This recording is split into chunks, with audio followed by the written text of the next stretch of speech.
And after 5 years, when I was governor, I said to the church, the traditional rulers, everybody, no title, no honor, no anything until I finish. Correct. Let's celebrate people when they come out of office, so we know whether they are qualified or not for any celebration.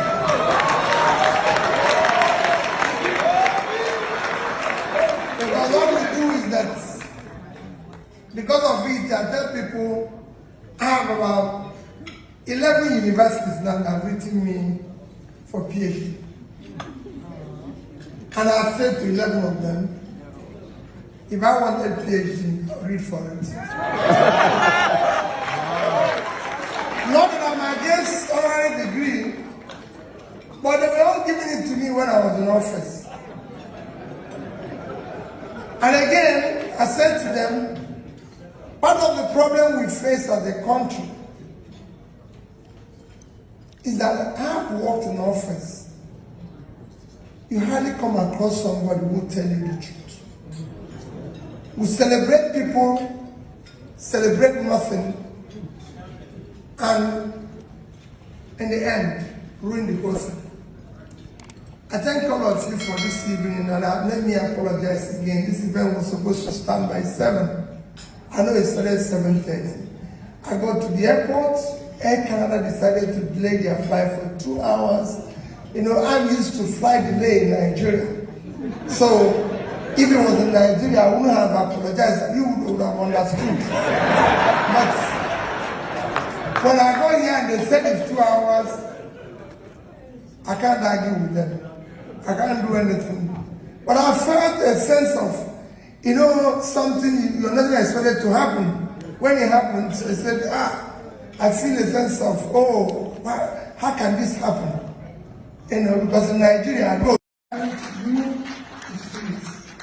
you do not give up on Nigeria. You have no other country. We have no other country except Allah. How we can change it? Election of 2003 will not be my right. It will not be my right.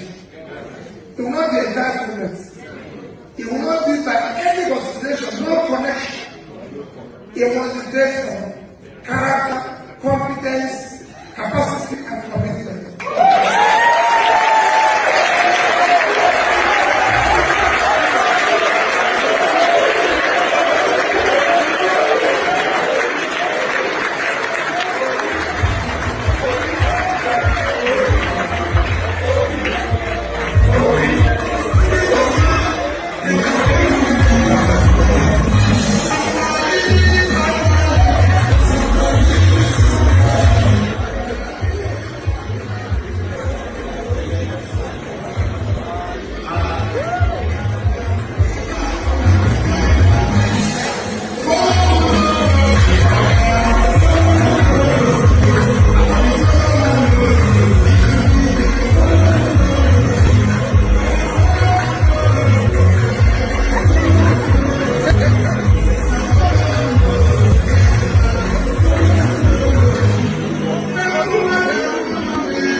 The audio from our, let us